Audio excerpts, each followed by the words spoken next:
Space, the final frontier.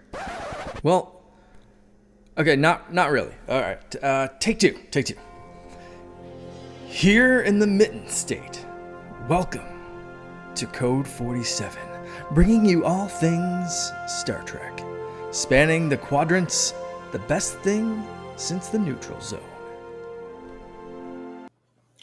Back again to round out 2022. It's episode 89 of the Code 47 podcast on the Secret Friends Unite podcasting network. I am your humble servant, Fleet Captain Charles Carden of the USS Grand Petoskey, Trek Lord of West Michigan.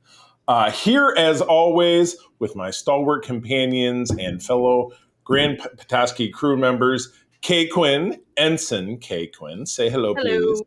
I am out of uniform right now. I'm on leave.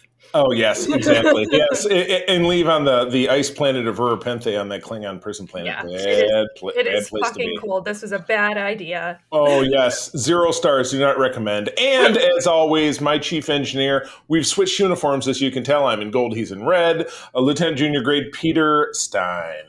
Replicator mix-up. It happens. I know. My New Year's resolution is that whenever possible, I'm going to wear a different uniform every time we record, because I'm now over 25 uniforms in my collection and they all need to get some love. So that's my commitment to you guys. Peter, you've inspired me to be to get into character and kind of do it the right way. So got a great show for you today to kick off the end of 2022.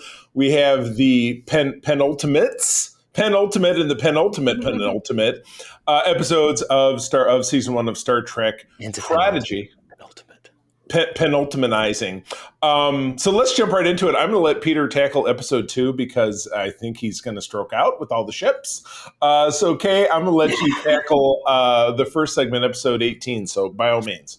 All right. So the protostar under the construct's control, as we left it, last week or 2 weeks ago when we last spoke. Dahl tries to use some of his, some of his DNA implants that he has from the 20-odd something different species he's been interjected with. Yes.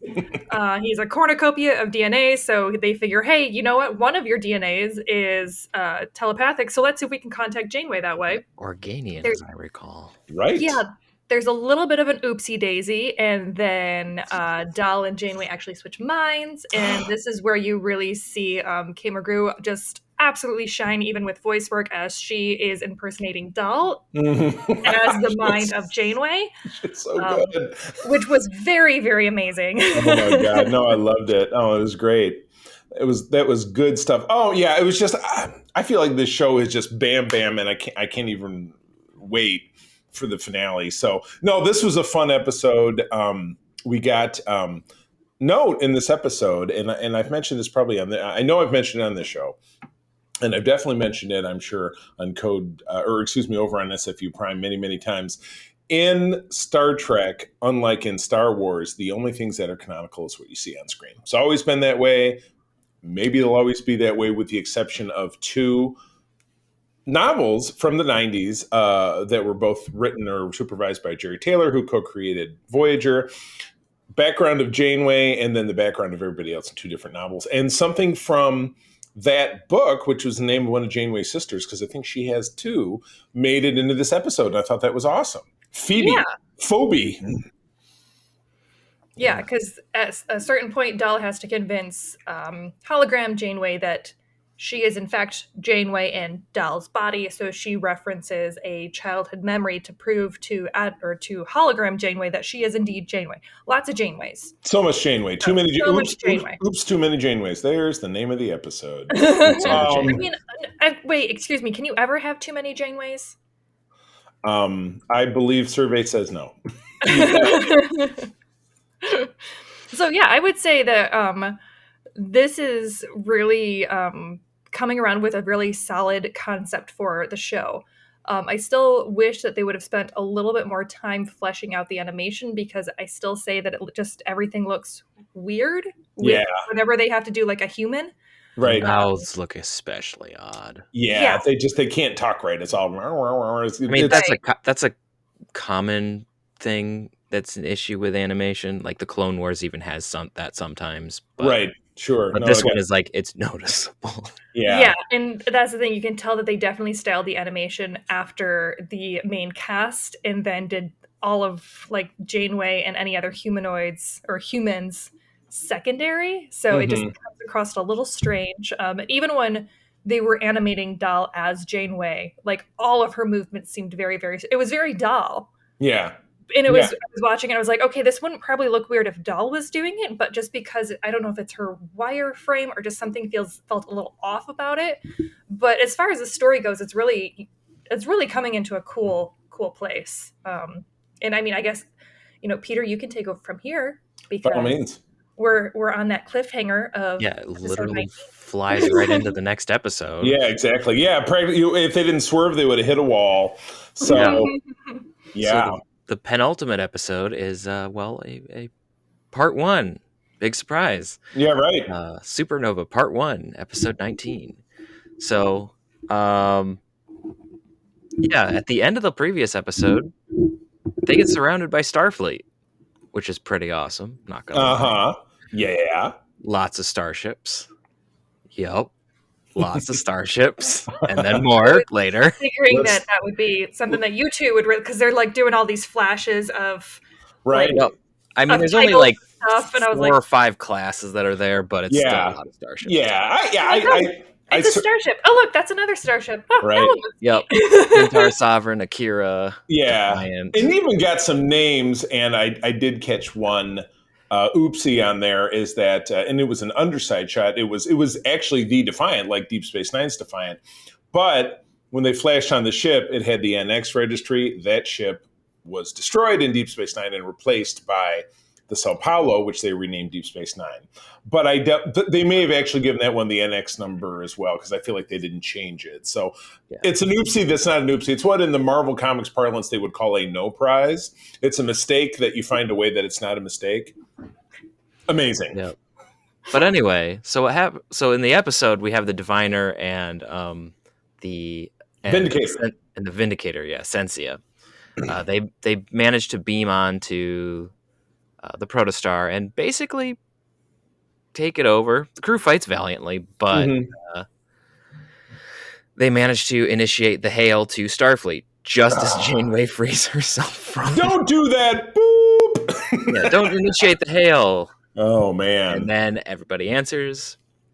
All the Starfleet ships start turning red. Right. Oh, there is a little bit of a stretch. There is a little bit of a stretch where Starfleet vessels are chasing the Protostar before all of that happens, which is kind of fun, and that's where we see the Defiant shot. Right. Very much lower decks with all of the ships turning red. Exactly. Especially when they start coming in later. Yeah, it was like red, red. Right. Oh, okay. But yeah, so you actually an interesting thing that happens in this episode is the Diviner decides to choose the better path, I suppose is the best way to put it. Yeah. He chooses his daughter and a better future that she has shown that there's an option. And so he doesn't want to go along with the Vindicator's plan. And so she kills him. Ouch. And there's a really, really good moment between Gwen and the Diviner, her father. That's really, really well done. But then we end on a cliffhanger of all of Starfleet is shooting itself to pieces. Yeah. But one really cool thing is they brought back the Universal Translator bug from the beginning of the series where people couldn't understand themselves. And then Gwen has to translate for everybody. And they ask for help from the Klingons. Right. And then the Klingons show up and bring a hodgepodge of other folks. Gorn, Ferengi, and a few others, but that's kind of a canonical minefield. Like, oh, now the Gorn are our friends. The Gorn have never been our friends, so that's something that maybe happened during the Dominion War that we didn't see. So that's another wrinkle of the story. I mean, in Star Trek Online, the Gorn are part of the Klingon Empire. So and there's so much more of Star Trek Online kind of bleeding itself into canon. Into current Right. canon, which is not a bad thing. There's a lot of good stuff in Star Trek. Well, and technically, she just called for any ships that Yeah, she wanted called to for make any sure ships, and that Starfleet wasn't destroyed. Right. So it's very possible that the Gorn would be like, "Oh no, we like you as like a valiant enemy, and if someone's going to destroy you, it's going to be us." So Yeah. I like you. I like you as a friend of me. Ooh, that's almost a better title. We'll see. We'll tuck that one in the back pocket. I like you as a friend of me. But yeah, this was just wild. Those ships, shooting each other and without any shields, just the ships just cascading and blowing up, and Yep. it was ultimate ship porn in animated form. And once again, the ships were beautifully rendered. Yeah. I'm fairly certain that these might once again be the models from Star Trek Online that they grabbed, because they are all models that exist in the game. Oh, and maybe that's a reason for a limited selection of the ships. Because they grabbed them from Picard. Yeah. But the Centaur is a new addition here. But Gotcha. of note, the Centaur is appearing in, the Star Trek game that's coming out. It's like Retribution. Retribution, Star Trek Retribution. Yeah, or like Resurgence or something. There's Resurgence. That's it. There's a new comic series that just dropped. Yeah, which so that might be why they're throwing that in there, so that people have visual. Oh, look, this ship exists aside from in the background, and gotcha. A couple random TNG episodes. Exactly. So yeah, I was pretty impressed. 2 great episodes. All of that. Of course, you had the kid thing where when the Vindicator throws the blade and it kills the diviner, they cut away from the shot and then you see him fall down and blah blah blah. So this very cartoonish style. That's okay.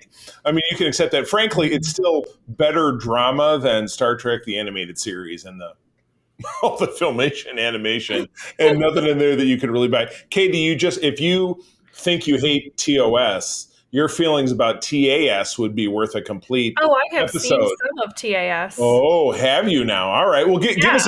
What's a recollection? Oh no, it's horrible. TAS? Oh yeah. What do you remember seeing? Like, was it an episode or sequence? Seen, like clips. Yeah, no, I've just seen clips of it. In fact, you were showing me clips of it. Oh, I was? Yeah, at Grand Rapids Comic Con. I didn't even think I had that on. No, because I don't have that on disc. I don't know. No, it wasn't on disc. You were showing it to me online. Oh, that's when we did our panel, because we were talking about Star Trek and animation. Yeah, my God. Oh my God. Yeah, when we did Kogan Con back in the summertime, it was at the rec center or something or other in Grand Haven, and they had a good Wi-Fi connection. So we just Wi-Fi'd in, and because it was an anime con, we played all of Prodigy. And for the time we were there for 5 or 6 hours, and we played some of TAS, and it's a hoot to watch, but like not in a good way. I don't know if that makes any sense, but you know what? For the time that it aired and the purpose it served, it kept Star Trek alive in some way, shape, or form. So yeah, crazy bad cliffhanger happening here.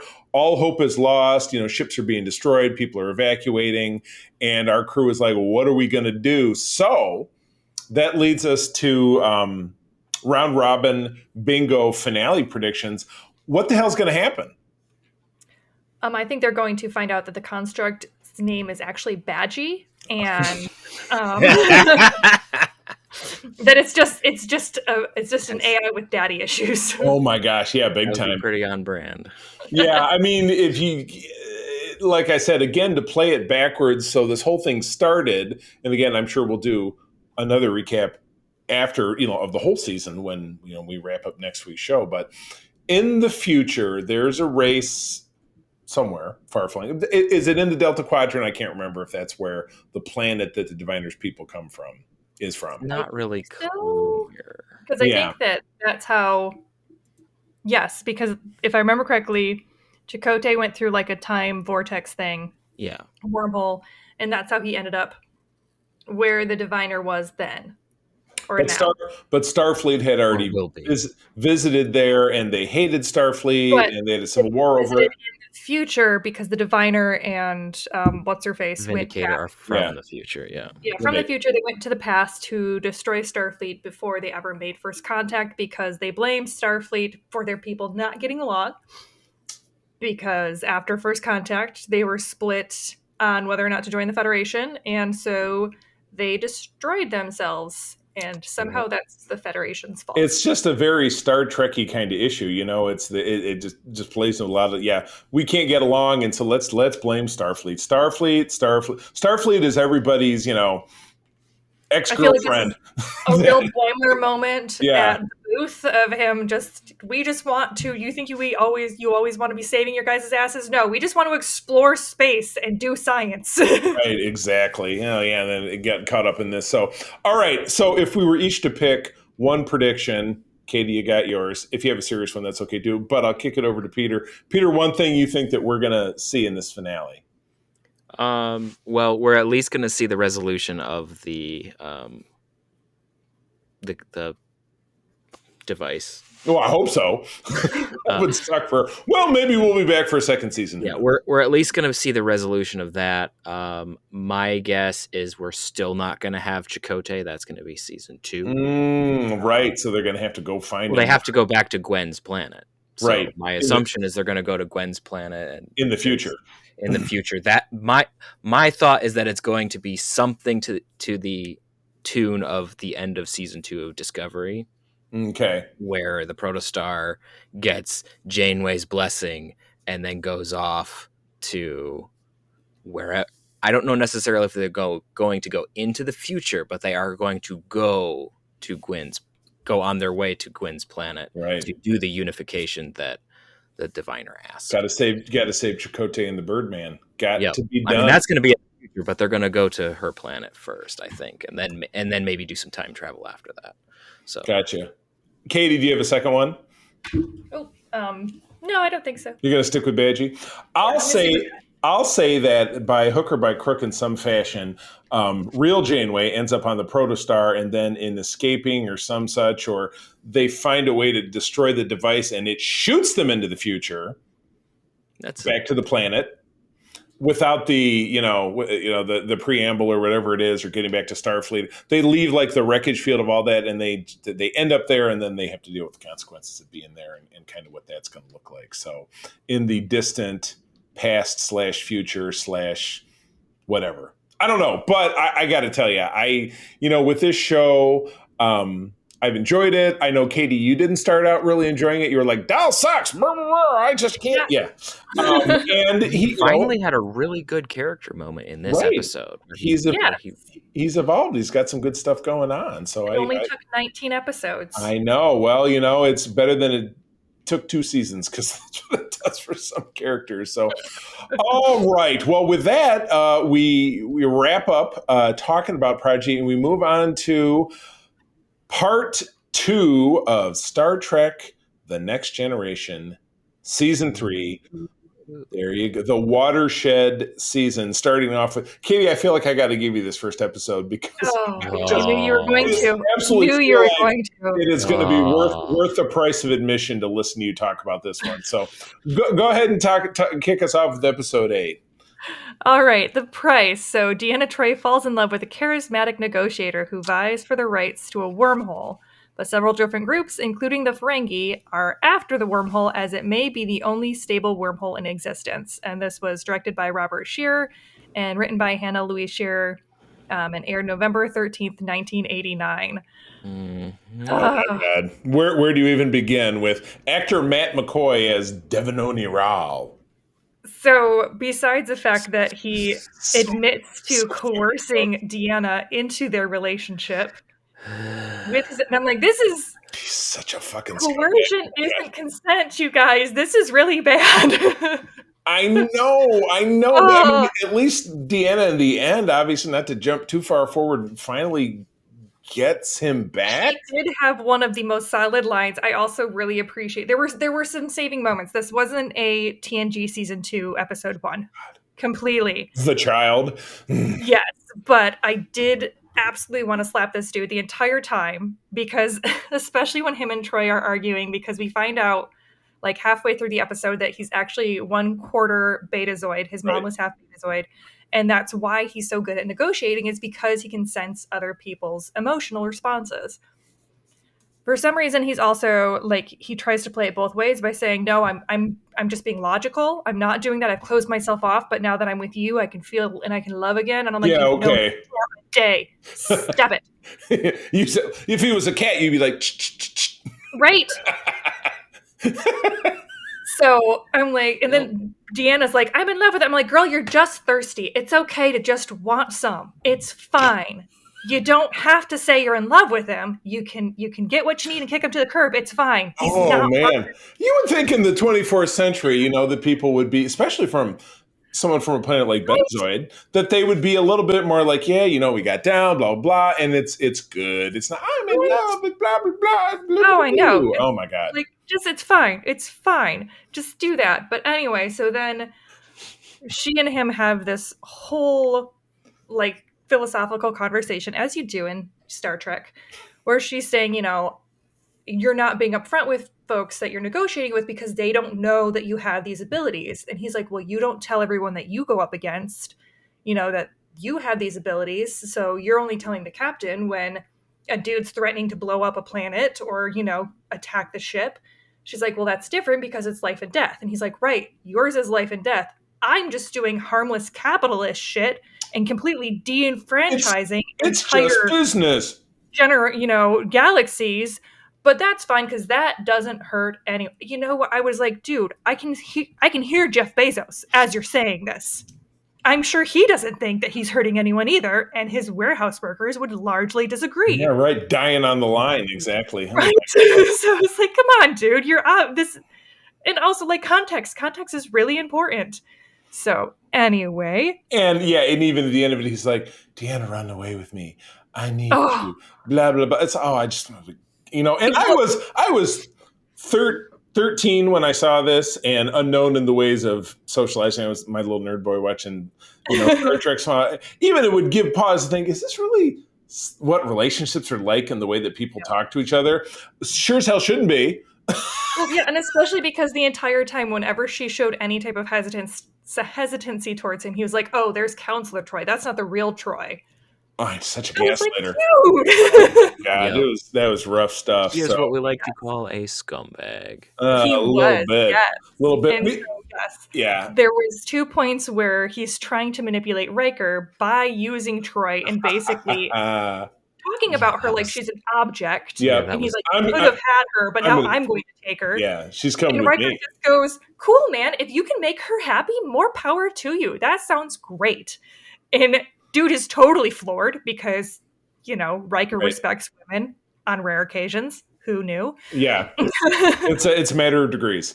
It's not the chick. It's not the Irish chick from the Stereotype Planet.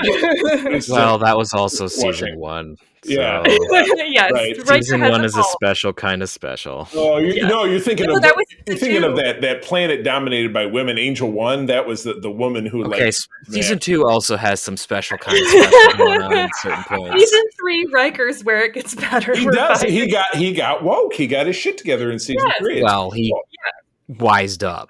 Okay, yeah. Woker. Got a little better. Woker. Yeah, so the ending of their relationship is her basically saying like, peace out, dude. And he's like, oh, you know, I'm asking you to run away with me and I want to be a better man and you could make me that. Yeah, And right. the whole like, you're going to fix me. And she just tells him, I already have a job as a counselor. Yeah, right. And that is the best burn I have heard in Star Trek so far. That was a fat Star Trek burn. Oh, that could be a better name for the episode. Here, hold. Yeah, all right, talk amongst yourself. A Star Trek. I have been talking quite a bit. You all, Yeah. Peter, what was your take? please. Well, just leaving Mr. Scumball out of it, the other part of the plot was mildly entertaining for me. The Ferengi. Because it involved Ferengi being stupid, and I enjoy watching Ferengi being stupid. Agreed. Who gets the chair? Who gets your chairs? No, go away. You can have my chair. And then he Yeah. leaves. Like, that's just great. And then they get stuck on the other side of the wormhole because, like, we don't see it. It's like, I'm telling you it's there. See, Yeah, it's still right. there. Whoosh. And those Ferengi end up taking over a planet in the Delta Quadrant, and then Voyager bumps into him in season And 3. then Voyager tells them that they're scumbags. So, you know, Yeah, it's exactly. just a circle. This Yeah, episode exactly. breeds scumbags. It's a circle of scumbags, so it could be another one. We'll tuck that one in our back pocket. So, yeah, super dated. And Matt McCoy's a good actor. And he's been in a lot of other great stuff. But, yeah, he really serves it up. But, yeah, it's nice to see Riker say, yeah, you want to take her? She ain't mine. Go on. You know what? Go for it, dude. That's cool. And he's like, oh, it didn't work out the way I wanted it to. I didn't get jealous and shit. And brr, brr, brr. Yeah, Mr. I read emotions. I mean, we could say it's dated, but are people really not going to act like that in the future anyway? Because there's always going to be scumballs. There's always going to be Don't put that forward. Give me some small hope. Yes, well, if we're never mind, I'm not going to say it. He's an alien. There you go. He's an alien. All right, we beat him up enough, so let's move on. I'll take episode 9, where Riker is. Yeah, this is a bad turn for Riker. Episode 9 is The Vengeance Factor. Director Timothy Bond, written by Sam Rolfe, not the guy from the Muppets. You guys do know the Muppets, right? I know I lost out on Night Court and Seinfeld with you guys. Okay, good. I got the Festivus reference. Okay. I also watched Night Court when I was little. No, that's right. You did. Absolutely. New show. We talked about this on SFU. New show. It comes back on next month. So I'm excited. Yes. I'm excited for that. November of 1989. This brought to you by Night Court. Riker exposes an assassin bent on carrying out an ancient blood feud in the midst of critical peace talks with a band of nomadic marauders. Even Worf got a burn on these guys. I love it. So yeah, the episode starts off. They're on a Federation outpost that's with one of the worst matte paintings I've ever seen. As they beam in, it's been ravaged by the gatherers, who are just these nomadic people that look like they bathe kind of like the way Neelix bathes. Remember how Neelix is like, wow, you wash yourself in water? That's interesting. In the first episode of Voyager, it's kind of the same thing. So the main dude goes with them. Plus they have the coach from Porky's. I don't know, that old lady. And then you have Lisa, who's from one of the Nightmare on Elm Street movies. I mean, this is just a pantheon of 80s stuff. But yeah, you got this all coming together. They're on this peace mission. And when they back to Worf's burn, when they catch up with this dude, Worf gets up on behind and catches the guy and says, Your ambushes would be more successful if you bathed regularly. Yeah, exactly. Which everybody knows, particularly from DS9, that Klingons don't bathe. You know, what is it that O'Brien described Worf as having a hint of lilac, a peaty aroma with a hint of lilac. Yes. Thank you, Trials and Tribulations. Oh, my goodness. But, so the subplot is the assassin is this young lady who's Lisa, who played Lisa in one of the Nightmare on Elm Street movies, who Riker seduces. And, boy, she doesn't give him an inch, but he's like, I thought that was a little skeevy. I don't know. Katie, do you accept my interpretation? He was a little weirded out, too. Because he was like, hey, you're really cute. And then she was like, what would you like of me, master? And he's like, whoa, whoa, whoa, whoa. Yeah, that's right. He did. Let's not throw all of this on Riker. Yeah, he was a little flirty, and she went for it. But then she was like, let me serve you. And he's like, oh. Yeah, right. exactly. No, he was very much like, hey, if you're down, I'm down. And then he realized that she didn't understand that concept. Right. And so he was like, okay, so, I would say, A+ for Riker of understanding, educated consent. Right. Everybody's enthusiastic. He's 2 episodes for 2 episodes of being woke Riker. Woke Riker. I like it. Season 3 is good for Riker.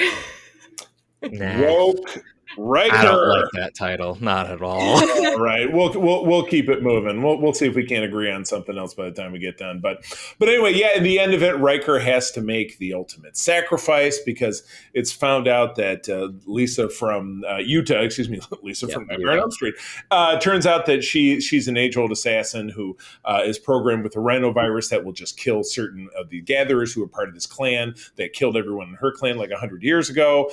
And Riker figures it out the last minute, beams over to stop her, and has to disintegrate her with her phaser because she won't stop. And so that's a bummer.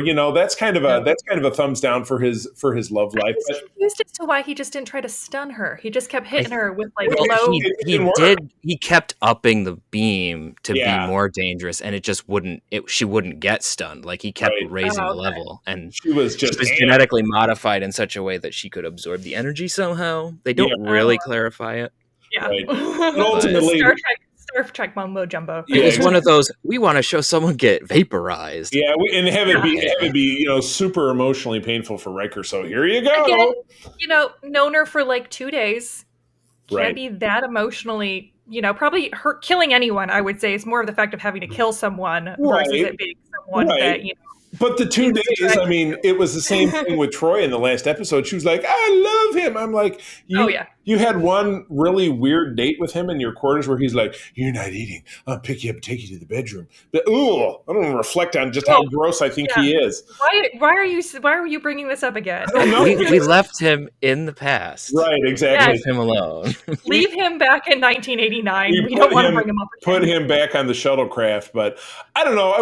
What do you guys think of the episode overall? I thought it was a good Star Trek-y kind of story, quite frankly, and Riker seemed to, be the good dude ultimately. Yeah, it kind of kicked off, I felt like, a little bit of a repeating theme throughout the series of like you have two different warring ideas and neither of them are as dry, cut and dry as you think they are. And it seems like that was kind of a repeating theme through these episodes. And generally, I think that's kind of where like Pillar and Company went, and it's the kind of Star Trek storytelling that I prefer, because I think that it's good when you have two positions that are not, they're not super clear on which one's right, which one's wrong, and then you can like balance them so that you can like partially teach people how to analyze points of view.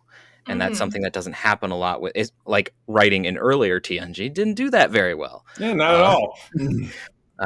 No. But like this is one of those episodes that does do it. It's kind of on a lower scale. Like you're not dealing like, oh, it's a big deal. It's like disputes and feuds and assassination where we're all pretty clear on, what's not the right thing to do here. But what's not the right thing to do here?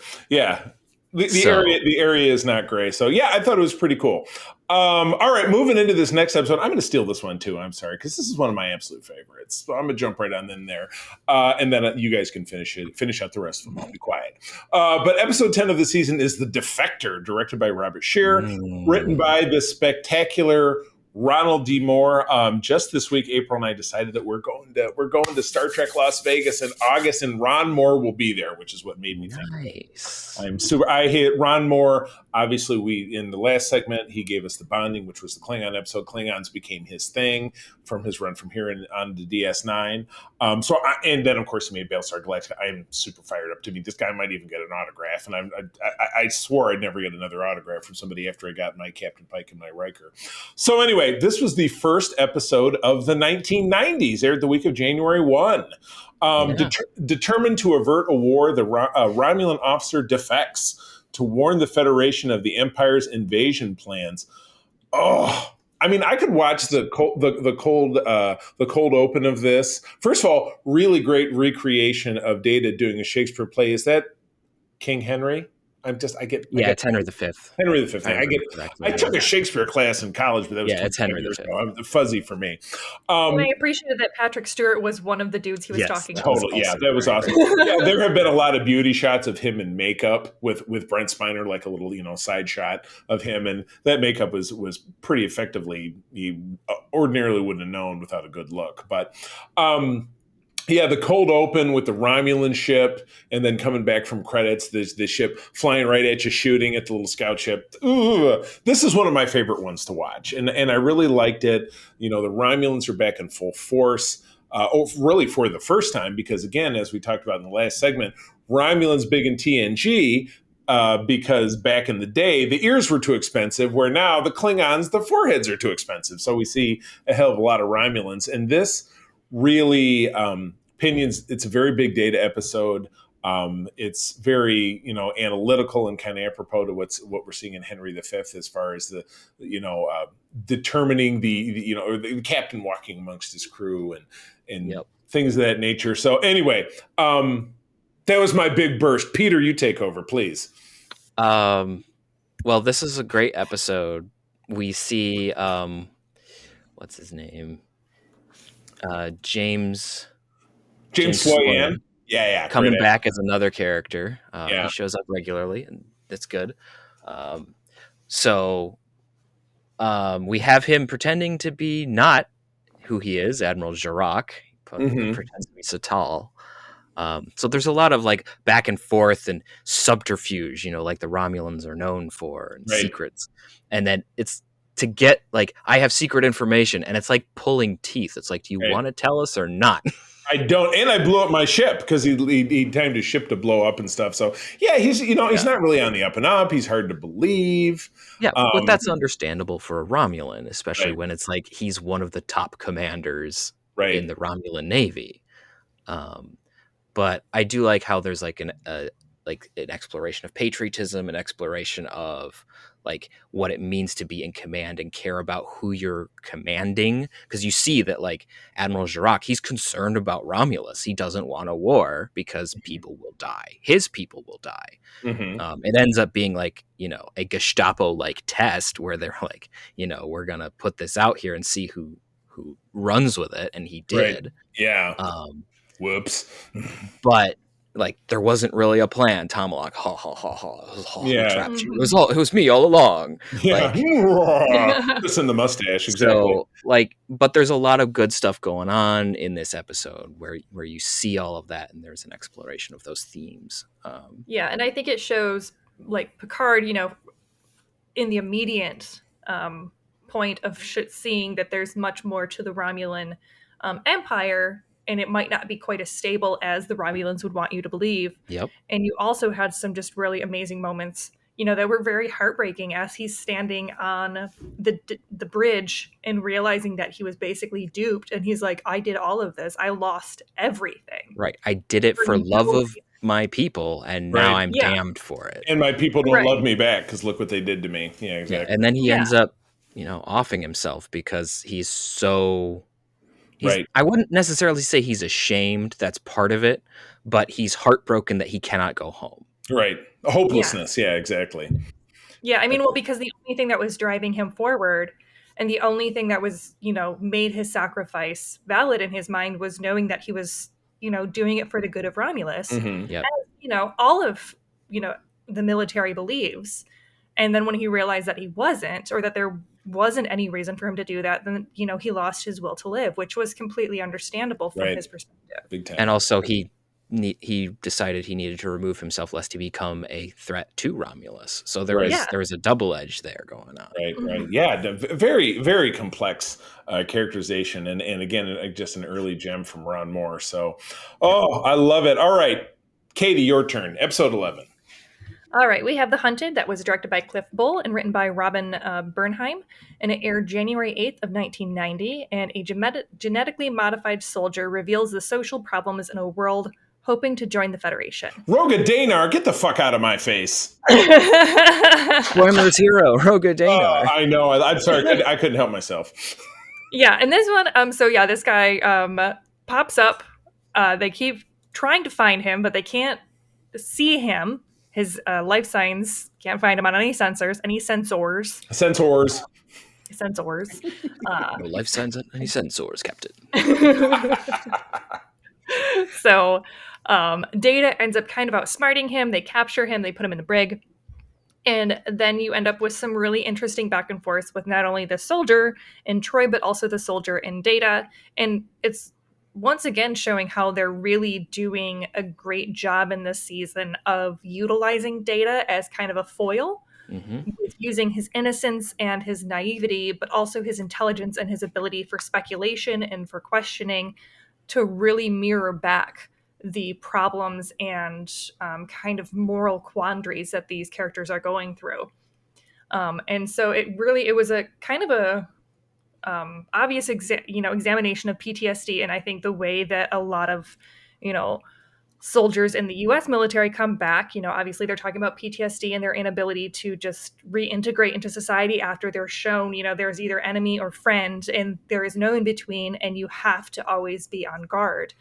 And so there was definitely some missing nuance. They brushed over it a little bit, which obviously you can't go deep super in into depth, especially in a complex issue like that. Yeah. So. Yeah, there's not a lot of nuance you can have in 45 minutes or whatever this is. Mm-hmm. So I think overall, though, it was really well done. And in the end, the soldier comes back. He gets the rest of his people, or the rest of the soldiers that this world created, and then sent off to a colony. and they all show up basically taking over Yeah, it's basically a the coup. council. Yeah. They basically because they say, either you're going to have to kill us, or help us reintegrate and into society. And Picard basically pieced out at that point and was like, hey, we captured the criminal, quote Give your unquote. guy back. Yeah, we gave your guy back. And this is now an internal matter. Yeah, Right. and as you said, we don't have any business here dealing with this dude. So peace out, bye.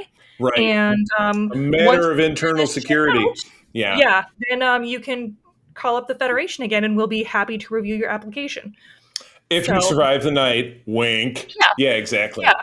So it was very much a Picard telling them what he thinks they should do without him actually telling them what he thinks they should Classic do. Picard move. Yeah, and super prime directive heavy, that's for sure.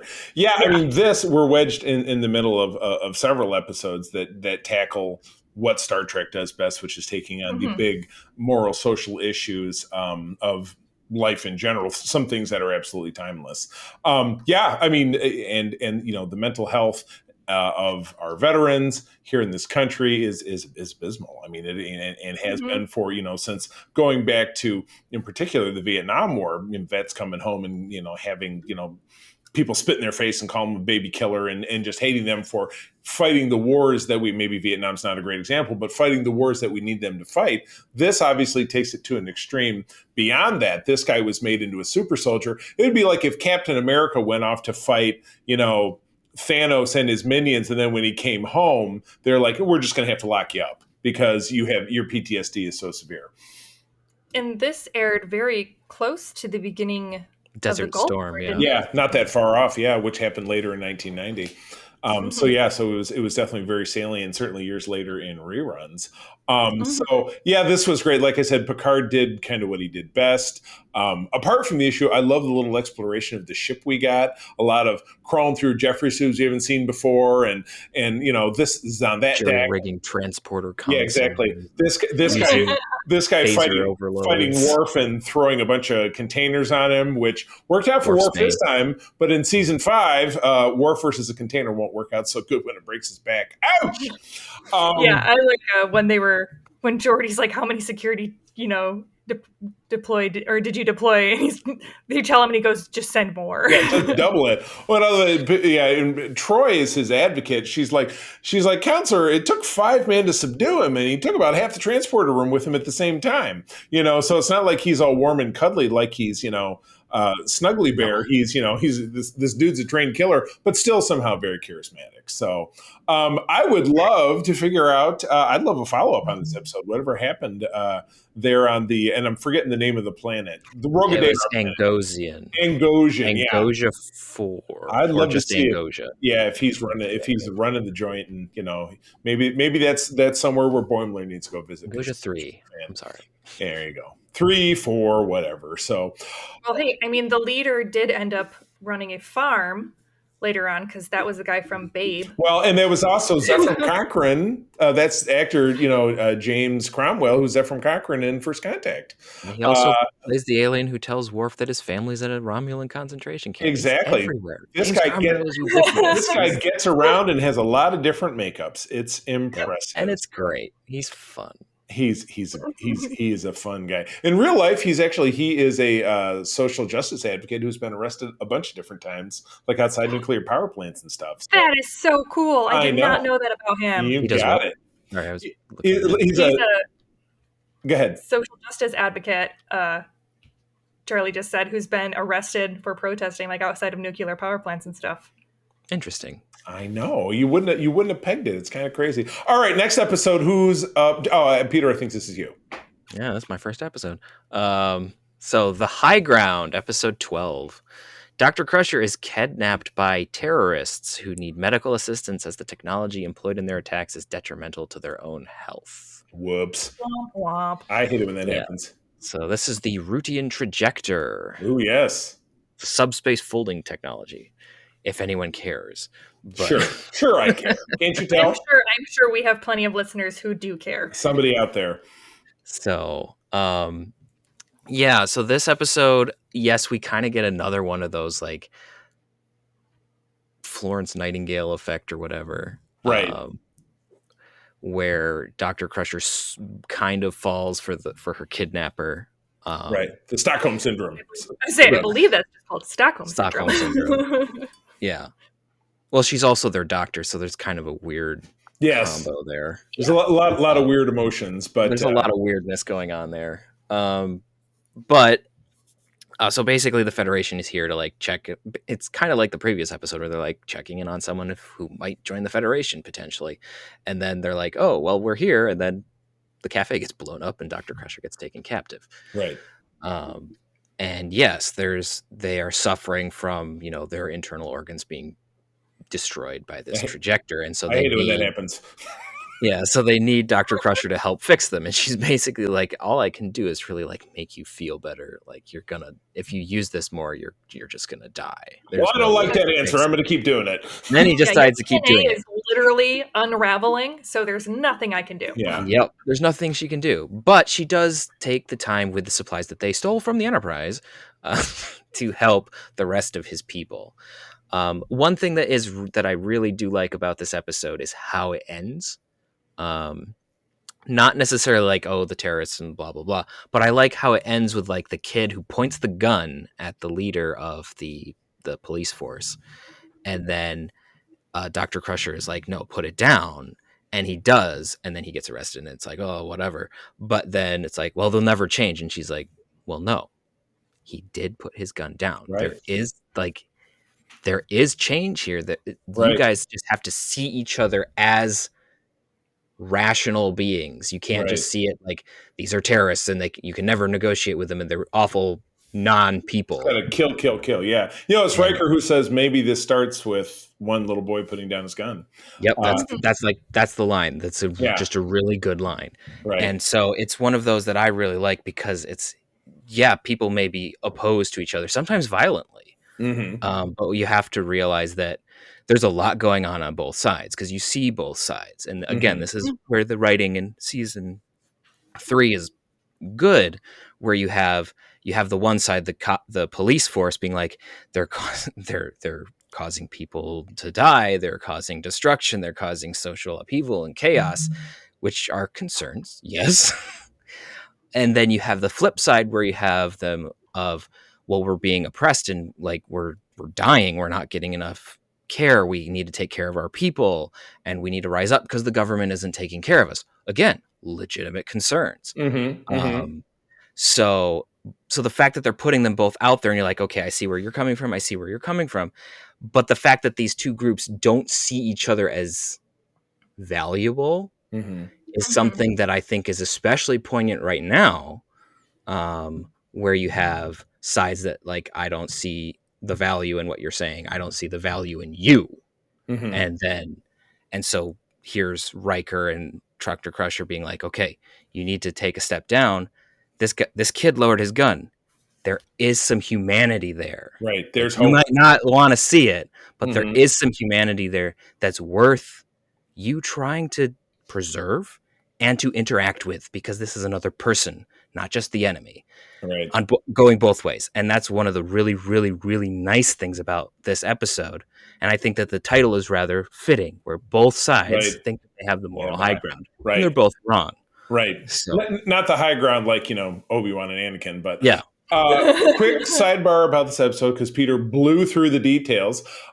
This episode is directed by Gabrielle Beaumont, who is a veteran woman director who just passed away recently, actually within the last couple of weeks, and written by Melinda Snodgrass. So you have a female production team writing one of the, I think, definitely one of the better episodes, and certainly in the first part of this season. So I love that. I love seeing that perspective of not having the same old sci-fi, because there's not that much sci-fi about this besides the trajector and the bit on the ship where he's going to blow up they were going to blow up the ship, and it really came down to brass tacks about humanity or humanoid, because these people basically this was more or less an allegory for the troubles in Ireland, which were happening at the time. This episode was actually banned by the United Kingdom in Ireland because it mentions the Irish unification, which is actually happening next year, soon, 2025. So, yes, exactly. Yeah, or 2024 it was. Yeah, exactly. So it's just one of those it was based on real life events. Right, which is a little too close to home. So, all right, we've been blabbing. Katie, break it down for us. What do you think? Yeah, I thought it was a really great episode. I do wish that they would have gone more into like the history of what happened after they why they wanted their independence. Right. Yeah, it was just a line or And two thrown out there's there. there's just like one line where she's like 70 years ago they, wanted their independence and we denied that, and then they've been a terrorist cell ever since. Right. So I would have liked to know a little bit more as to like why they wanted their independence, what was going on there. Mhm. My guess is the script probably had some more to do with like the Irish stuff, and they left it out for Right. reasons.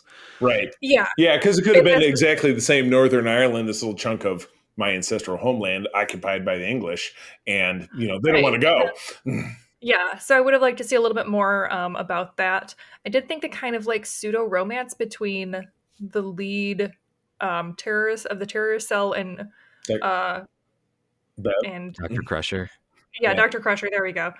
It was a little strange. Yeah. It was especially after he definitely a little threatened to kill her child. or yeah, it threatened to kill and then said, well, is he on the ship? Oh, I'm so sorry he's on the ship because I got to blow it up. But, I got to do what I got to do. I mean, but he also there were some really amazing points that, he brought up of like, you're more than willing to help, and bring medical supplies and all of this stuff to the government that's been oppressing us. And you call yourself neutral by supplying all of this stuff. Correct. When we're out here, in a literal underground cavern Right. that has no, even way to get to the surface. They're 100% underground Right. because they either transport in or they use this Right. little Yeah. inverter thing Right. that's ruining their DNA. Right. And living in a van down by the river. So yeah, a good one that I think could be, kind of a cool revisit. So there's a lot of would be a cool revisit episodes in season 3. A lot of stories that were great, but definitely left room for something in the future. So, okay. Kay, last episode, a Q episode. Mwah! Go for it. Yes, Deja Q, directed by Les Landau, written by Richard Danis, and it aired February 5th of 1990. And the Q Continuum strips Q of his powers and dumps him aboard the Enterprise. Shenanigans ensue. Oh and my shenanigans God. ensue. My favorite part being when Whoopi Goldberg's character stabs him with a fork. Seems pretty human to me. Kay, One of my favorites is, what do I have to do to prove it to you people? die. Yes. The episode kicks off when Q appears. He's hovering on the bridge right behind Data, and he appears to be nude. He was nude. What I did read, he did go. He did go life study. Yeah, he did go life study on that one. Au naturel, which just proves how great John Delancey is, because That's hey, on brand. It's all for the craft. So this is great. This is the first time we've seen Q since Q Who back in season 2, where he gave us the Borg. Thanks for that. And one of not the first times that we see a Q who gets the boot or a Q who's in trouble, because obviously we talked about that on Voyager with Garrett Graham's character in season 3 in the episode Death Wish. But this is the first time we also see a second Q or Q2 with actor Corbin Burnson, who was big on LA Law, or one of those 90s lawyer shows at that time that everybody's parents loved, but I've never watched. But yeah, a great, and some actual honest to God character development for Q. But anyway, I'm going to kick it back to you guys. Yeah, I thought it was really great. I do love when the second Q shows up, they played him just as much kind of like eccentric and self-absorbed, but in a different way than John Delancey's Q is. So I thought that was really great, that you could definitely see the parallels between the character and, in this, while Q's figuring out humanity, he talks about sleeping and how that was utterly terrifying. And being hungry. And his bad back. Yeah, and his bad back. And again, you see this kind of foil and reflection of Data, whose only thing that he's ever wanted is to experience humanity and feelings and emotion. And Q, who's been like demoted to human. And you've got this back and forth as Data is assigned to basically follow him around and be his liaison. And Q is trying to convince Picard to let him be part of the crew, but he refuses to do anything that the crew requests of him. So you have this moment where they're trying to move a moon so it doesn't crash into a planet, And Little stuff. Geordi keeps telling him, a lot of, just the small everyday things that happen in Starfleet, stopping a moon from crashing into a planet, no big deal. It's okay. So Geordi's trying to get, Geordi and Data are working on this problem, and Q is basically just being an asshole the entire time. That's what he does. That's on brand. Yeah, you know what I mean? That's Q. Q's gonna Q. Yep.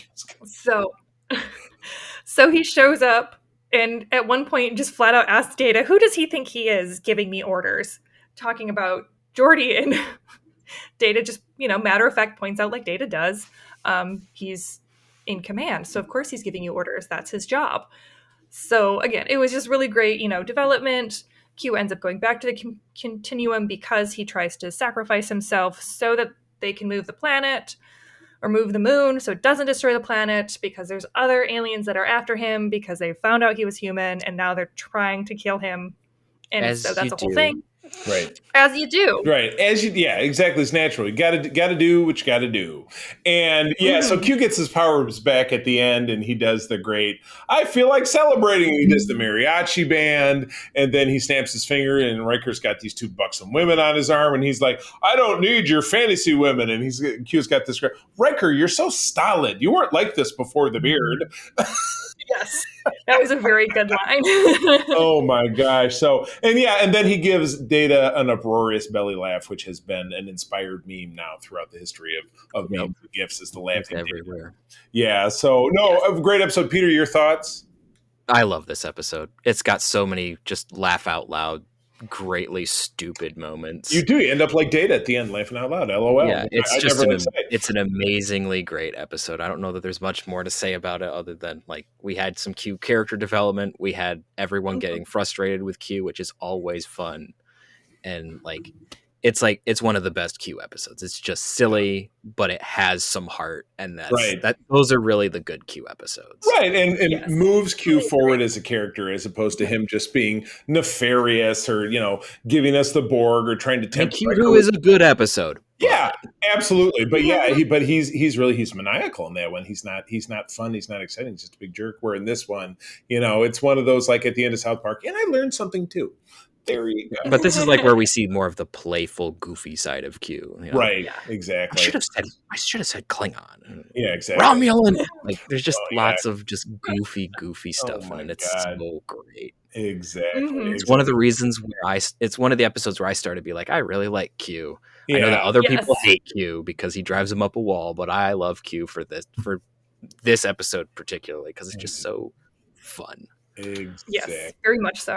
No doubt. All right. Well, wrapping up our 6 episodes, time to go with a favorite and a least favorite. Kay, you are in the hot seat. What do you say?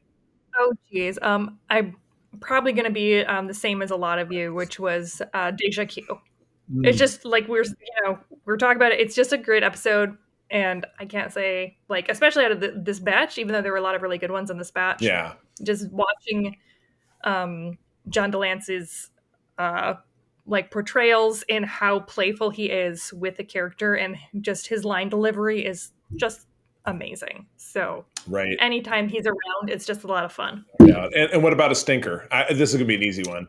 Oh yeah, that would definitely be the price. Because as much as I thought the actual main plot was really interesting as far as like the negotiations and everything else, big old creep, just the main plot thing was just, they could have just gotten rid of that entire thing and it would have been great for me. Yuck. Oh, all right. Yeah, it sounds like there might be some similarities. Peter, you're next. I mean, Deja Q is great. I kind of have to go with that one, but just to be a little bit different, I'll say the high ground. That's fair. I'm the same way. I'm like, well, I could say the same thing because I agree, but yeah.